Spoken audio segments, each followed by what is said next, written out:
अस्सलाम वालेकुम नाज़रीन, आपका मेज़बान एडी फरियाद आपकी खिदमत में हाजिर है और आप देख रहे हैं 91 न्यूज़। नाज़रीन, पूरे पाकिस्तान की तरह 39 शहर में भी बिलों के जो ज़ालमाना टैक्स के खिलाफ एहतजाज किया जा रहा है। हज़ारों ख़वातीन और मर्द जो है इस एहतजाज में शामिल हैं। लोगों ने बिल्स उठा रखे हैं और वापडा और हुकूमत के खिलाफ एहतजाज कर रहे हैं। मेरे साथ एहतजाज के शुरा मौजूद हैं, उनसे हम बात करते हैं, उनका क्या कहना है। अस्सलाम वालेकुम। वालेकुम सलाम। राणा मोहम्मद नदीम। एहतजाज कर रहे हैं, जो नजायज टैक्स दिए गए हैं वो बहुत गलत काम है। जो ब्याज हम अंग्रेजों को देते थे वो आज हम इन लोगों को दे रहे हैं। हम कब आज़ाद होंगे? हम गुलाम ही रहेंगे। जिस बंदे के घर की रोटी नहीं पूरी हो रही वो बिल कैसे देगा? हम मुझे बिल नहीं देंगे, हम मुझे जला देंगे। जो करना है किसने कर ले। हुकूमत से आपका क्या मुतालबा है? हुकूमत से हमारा यही मुतालबा है कि कोई होश के नाखन ले और कुछ गैरतमंदी का मुजाहरा करें। गरीब आवाम पे क्यों ये मुजालम ढा रही है? कुछ थोड़ा सा एहसास करें। ये गरीब आवाम है, जो सारे मजदूर तबका लोग हैं, वो बिल अदा करें, ये खाना खाए, क्या करें? मेरे साथ ख़वातीन मौजूद है, उनसे भी हम बात करते हैं। भाई क्या मामला, क्यों एहतजाज कर रहे हो?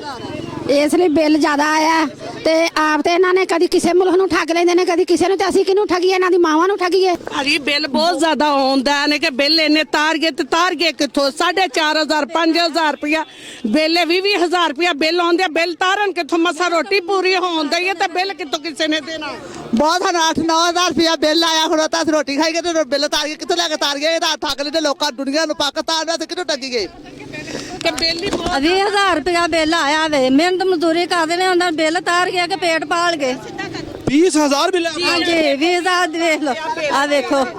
नाज़रीन, मेरे साथ एक और शहरी मौजूद है, उनसे भी हम बात करते हैं, उनका क्या कहना है। जी क्या मामला है? अस्सलाम वालेकुम जी। साड़ी 800 रुपया दिहाड़ी हैगी, मजदूर लोग है।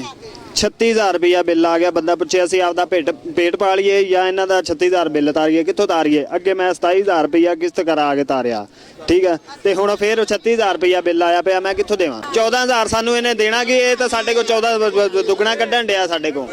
जी नाज़रीन, जैसा कि आपने एहतजाज की शुरा की बात सुनी, उनका ये कहना है कि जो ज़ालमाना टैक्स बिल में आयद किए गए हैं उनको कम किया जाए। लोगों का ये भी कहना है कि किसी का 20,000 बिल है और किसी का 36,000 बिल है। लोगों का ये कहना है कि हम 700-800 रुपए एक दिन का कमाते हैं, जिससे हम मुश्किल अपने बच्चों का पेट पालते हैं। लिहाजा हमसे इतने ज़्यादा जो बिल है वो पे नहीं किए जा सकते। लिहाजा अरबाब इख्तियार से पंजाब से वज़ीर आज़म पाकिस्तान से गुजारिश है कि इन बिलों में ज़ालमाना टैक्स को ख़त्म किया जाए और रूटीन के मुताबिक बिलों को दुरुस्त किया जाए। इसके साथ अपने मेज़बान एडी फरियाद को इजाज़त दीजिए। अल्लाह निगहबान।